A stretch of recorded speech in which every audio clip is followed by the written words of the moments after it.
ఓం శాంతి. ఓం శాంతి. ఓం శాంతి.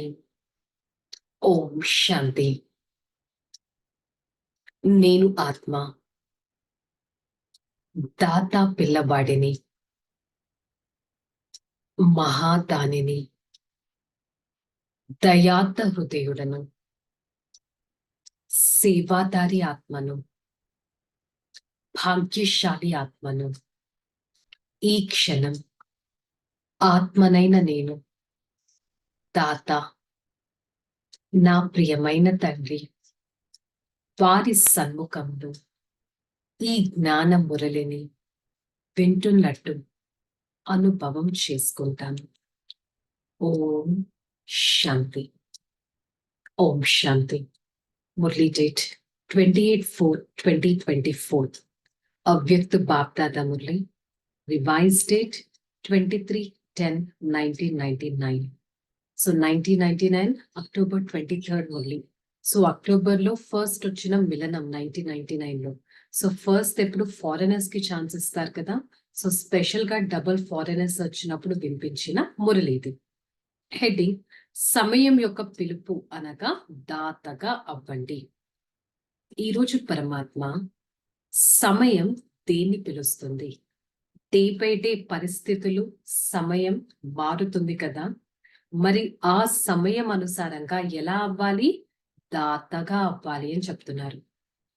మరి అది ఎలా పాసిబుల్? ఏ విషయంలో దాతగా అవ్వాలి? సమయం ఎవరిని ఎలా పిలుస్తుంది? సమయం యొక్క పిలుపు వినకపోతే ఏమవుతుంది? ఇవన్నీ ఈరోజు మురళిలో మనం చూద్దాం. మరి ఈరోజు సర్వశ్రేష్టమైన భాగ్య విధాత పరమాత్మ ఎవరిని చూస్తున్నారు? నలువైపులా ఉన్న దాత పిల్లల్ని చూసి హర్షిస్తున్నారు. మీరు సన్ముఖంలో ఉన్నా కానీ, దేశ విదేశాల్లో ఉన్నా కానీ, ఎవరైతే స్మృతితో ఉన్నారు, చూస్తున్నారు, వింటున్నారు, పరమాత్మ సన్ముఖంలో కూర్చున్నారు, వారందరినీ చూసి బాబా హర్షిస్తున్నారు. అట్ ద సేమ్ టైం బాబా అడుగుతున్నారు, మీరు కూడా హర్షిస్తున్నారు కదా నన్ను సన్ముఖంలో పెట్టుకొని? బాప్దాదా కూడా ఎంతో హర్షితంగా ఉన్నారు పిల్లల్ని చూసి. మనసులో ఈ సదాకాలికమైన సత్యమైన సంతోషం. సో అండర్లైన్ పాయింట్ ఏంటి? ఆత్మనైన నా మనసులో సదాకాలికమైన సత్యమైన సంతోషం ప్రపంచంలో ఇంకా ఎప్పుడూ దొరకదు. ఇలాంటి సంతోషం ఎప్పుడూ దొరకదు. ఎట్ ద సేమ్ టైం ఈ సంతోషం కనుక ఉంటే మన లైఫ్ లో ఉన్న దుఃఖాలు దూరం అవుతాయి. ఈ సంతోషం కనుక ఉంటే మన సంతోషంలో ఆత్మలకి భగవంతుడి అనుభవం, బాబా యొక్క అనుభవాన్ని మనం చేయించగలం. మరి సదాకాలికంగా ఈ ఆత్మిక సంతోషం ఉండాలంటే సర్వుల పట్ల సేవాదారి స్థితిలో మనం ఉండగలగాలి. సేవాదారి పిల్లలకి ఎవరు ఎలా చేస్తున్నారు అనేది బాబా కూడా సమాచారం వస్తుంది. మరి మీరందరూ భగవంతుడి సహచరులేనా? ఒక్కసారి మన స్థితిని చెక్ చేసుకుందాం. రోజంతటిలో 24 గంటల్లో ఎన్నిసార్లు, ఎంత సమయం పరమాత్మ సహచరుడిగా నేను ఉండగలుగుతున్నాను? బాబాకు సహచరులు అంటే విశ్వంలో ఉన్న దుఃఖాన్ని కూడా పరివర్తన చేసి సదా సంతోషంగా ఉండే సాధనం ఏంటది? దుఃఖాన్ని పరివర్తన చేసి సుఖంగా ఉండే సాధనం సేవ. ఆ సేవలో ఉపస్థితులు అవుతారు.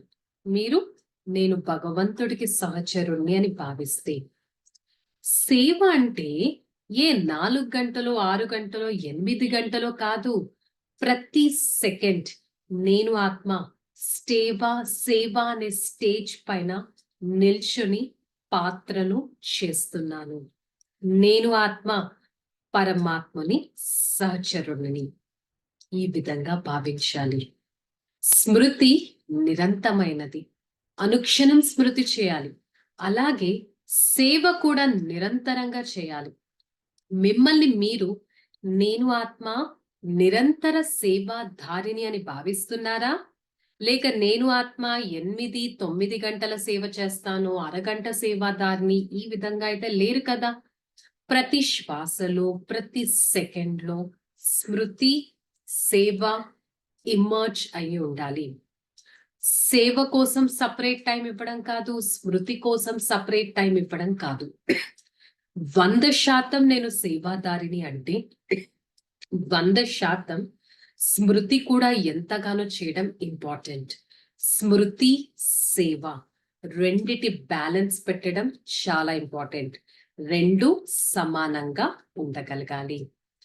నేను ఆత్మ సేవాదారిగా, సహచరుడిగా, స్మృతి స్వరూపంగా ఎంతవరకు అయ్యానో చెక్ చేసుకోవాలి. సదా భావించాలి, నేను శరీరాన్ని నడిపిస్తున్నాను ఈ సేవ అనే స్టేజ్ పైన. స్మృతి, సేవ వేరు వేరు కాదు. సదా పరమాత్మ స్మృతిలో ఉంటే నా ఆత్మ యొక్క స్వమానం ఆటోమేటిక్ గా నాకు గుర్తొస్తుంది. ఆత్మ స్వమానం స్మృతి ఉంటే నా స్టేజ్ ఆటోమేటిక్ గా శక్తిశాలిగా అవుతుంది. మరి స్వమానం అంటే ఏంటి? స్వమానం అనగా బాబా సమానం, బాబాకి ఈక్వల్ గా అవ్వడం. సంపూర్ణ స్వమానం, స్వయం యొక్క స్థితి సంపూర్ణ స్వమానంలో ఉంటే బాబా సమానంగా అవ్వగలం. మరి ఈ విధంగా ఎల్లప్పుడూ నేను దాతలుగా అవ్వాలి. భగవంతుడి చెయ్యి సదా ఇలా ఉంటుంది, సదా ఇచ్చేవారంటే నేను కూడా దాతగా అవ్వాలి. నేను ఆత్మ దాతను, నా స్థితిని చెక్ చేసుకుంటాను. మనస, వాచ, కర్మన నా ప్రతి సంకల్పాన్ని కూడా చెక్ చేసుకుంటాను. ఏ విధంగా పరమాత్మ మన దగ్గర పాతవన్నీ తీసుకొని కొత్తవి ఇస్తారు. ఇక్కడ తీసుకోవడం అంటే ఇవ్వడం. అలాగే నేను కూడా ప్రపంచంలో అందరికీ సదా ఎవరికి ఏం కావాలన్నా ఇస్తూ ఉండాలి. ఇవ్వడం అంటేనే నేను ఆటోమేటిక్ గా తీసుకుంటాను. మరి ఈరోజు బాబా ఒక స్పెషల్ క్వశ్చన్ అడిగారు.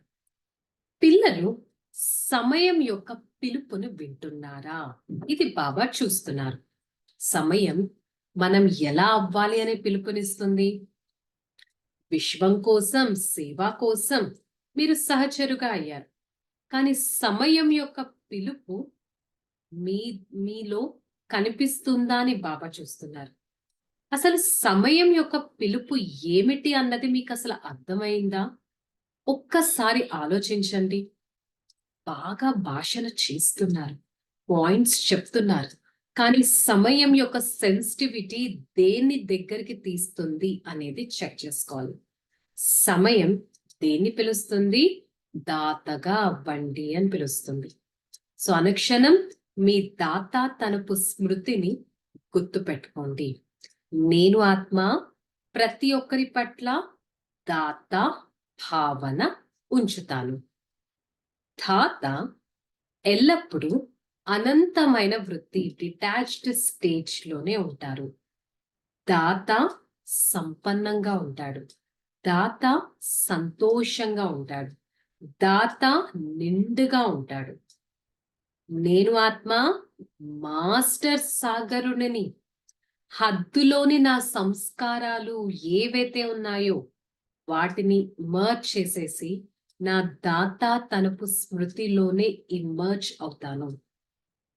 పరవశమైన ఏ ఆత్మకైనా కూడా నేను సహయోగాన్ని ఇస్తాను. నాకు గౌరవం ఇవ్వకపోయినా కూడా నేను వారికి గౌరవాన్ని ఇస్తాను. ఎవరు ఎలా ఉన్నా నేను వారి ప్రభావితంలోకి రాను. ఎందుకంటే నేను దాత తనపు స్థితిలో ఉంటాను. ఏదైతే జరిగిపోయిందో జరిగిపోయిన దానికి ఫుల్ స్టాప్ పెట్టి కూడా నేను మనసులో దాత తనపు ధారణ చేసి ప్రతి ఒక్కరి పైన శుభ భావన, శుభ కామన పెడతాను. ఈ విధంగా శుభ భావన, శుభ కామన పెడుతూ నేను ఆత్మ సమయం అనుసారంగా దాతగా అవుతాను.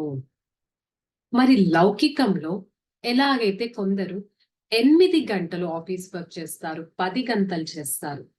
మరి మీరు 8 గంటల సేవాదారి, 6 గంటల సేవాదారిగా ఉంటున్నారా? లేక నిరంతరం సేవాదారిగా ఉంటున్నారు? మనస, వాచ, కర్మన సంబంధ సంపర్కాల్లో కూడా సేవాదారిగా ఉండడానికి ప్రయత్నిస్తున్నారా? లేక ఈ బుద్ధిని మీరు ఖాళీ పెడుతున్నారా? బాబా అడుగుతున్నారు. సేవ లేకుండా బుద్ధి నడవకూడదు.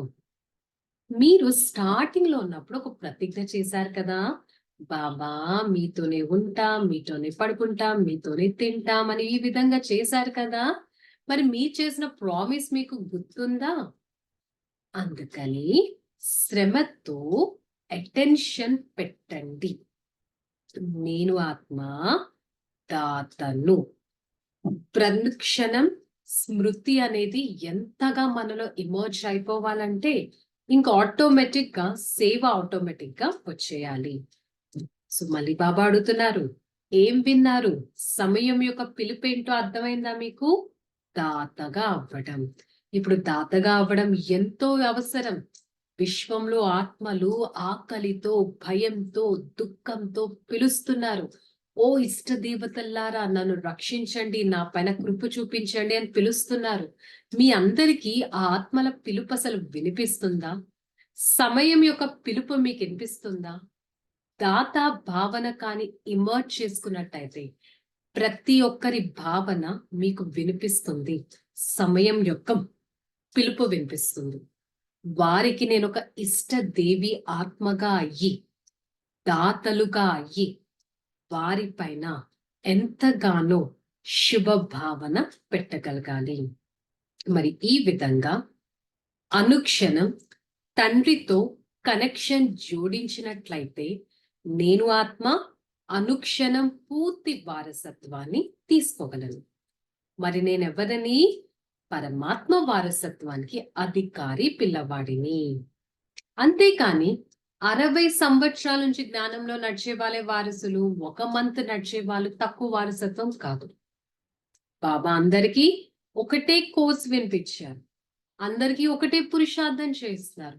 అందరికీ స్మృతి ఎలా చేయాలో కూడా చెప్పారు. మరి ఎంతగా వాటి మీద అటెన్షన్ పెట్టాలి? నేను ఆత్మ సూర్యవంశీలోకి వస్తానా, చంద్రవంశీలోకి వస్తానా, నాపైనే ఆధారపడి ఉంది. సో ఈ విధంగా ఈ వర్తమాన సమయం, ప్రజెంట్ సమయంలో అలజడులు ఎంతగానో వస్తాయి, మార్పు ఎంతగానో వస్తుంది. మరి నేను ఆత్మ ఇలాంటి పరిస్థితుల్లో ఉంటూ కూడా నేనేమని భావించాలి?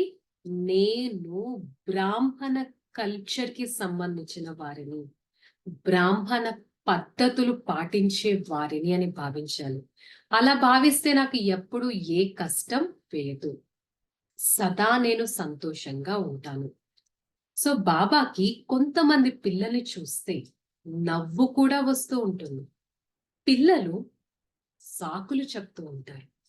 అది జరిగితే బాగుండు, ఇది జరిగితే బాగుండు, వాళ్ళు ఇలా ఉంటే బాగుండు, ఇలా ఉంటే బాగుండు అని చెప్తూ ఉంటారు. కానీ బాబా అంటున్నారు, ఎవరు ఎలా ఉన్నా కూడా మీ దగ్గర ఉంది సర్వశక్తివంతుడు కదా.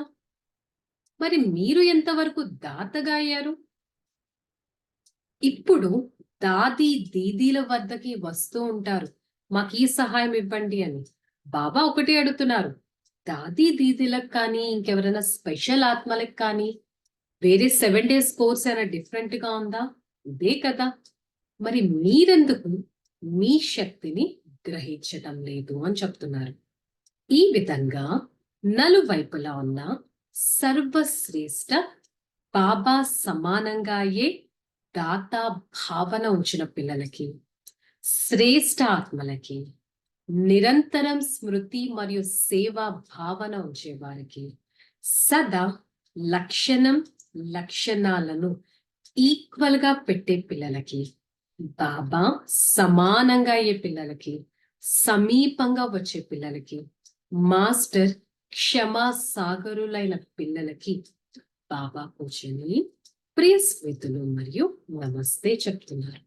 ऐसे बनाने वाले माता पिता बाप दादा को याद प्यार और गुड मॉर्निंग, नमस्ते नमस्ते, ఓం శాంతి.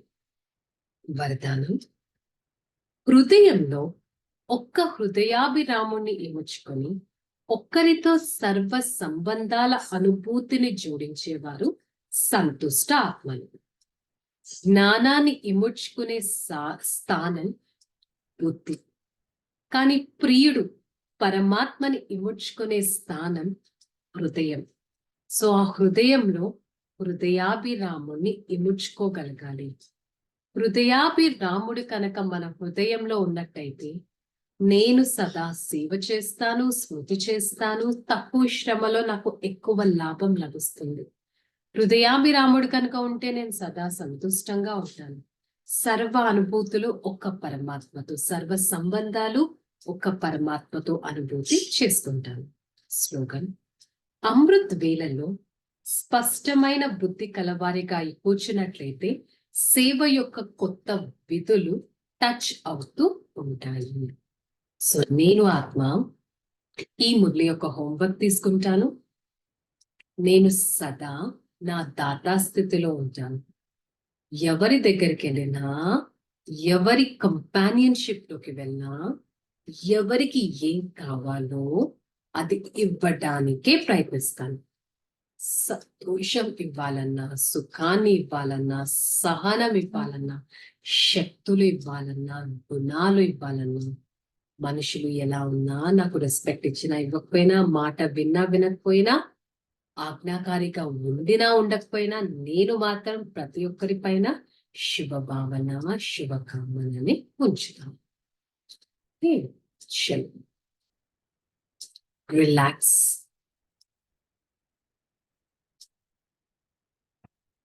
ఓం శాంతి.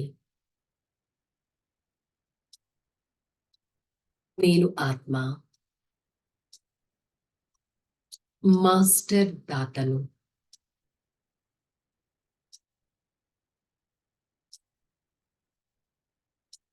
సదా నా దాతాతనపు సంస్కారం నలువైపులా వ్యాపింపచేస్తాను. దాత భావన ఉంచుతాను. సహయోగి ఆత్మగా ఉంటాను. సేవాదారి స్థితిలో ఉంటాను. పరోపకారి ఆత్మగా ఉంటాను. సత్యమైన ఆత్మగా ఉంటాను. నేను ఆత్మ ఒక్క క్షణం పరమాత్మ స్మృతిలో ఉంటూ అనుభవి ఆత్మగా అయి నా దగ్గరున్న అనుభవాలను నలువైపులా వ్యాపింపచేస్తాను. మనుషులు ఎలా ఉన్నా, పరిస్థితులు ఎలా ఉన్నా, వాటి ప్రభావంలోకి రాకుండా నేను ఆత్మ నిరంతరం జాగ్రత్తగా ఉంటాను. బాబా మీకు ఎంతో ధన్యవాదాలు. నా ఈ జీవితాన్ని మాస్టర్ దాతగా చేశారే. సదా మీ స్మృతిలో ఉంటూ బుద్ధిని రిఫ్రెష్ చేసుకొని సేవాదారి స్థితిలో ఉంటూ మాస్టర్ దాతగా, విధాత పిల్లవాడిగా, భాగ్యశాలి ఆత్మగా అనుభవం చేసుకోవడానికి ప్రయత్నిస్తాను. ఓం శాంతి, శాంతి, శాంతి. నేను ఆత్మ నా ప్రియమైన తండ్రి పరమాత్మ నుంచి సర్వశక్తుల కిరణాలను తీసుకొని ఆ కిరణాల ద్వారా పరమాత్మ స్థితిలో ఉంటూ నిరంతరం యోగి ఆత్మగా దాతా పిల్లవాడిగా, సహయోగి ఆత్మగా, సహచరుడిగా ఉండటానికి ప్రయత్నిస్తాను. ఓం శాంతి.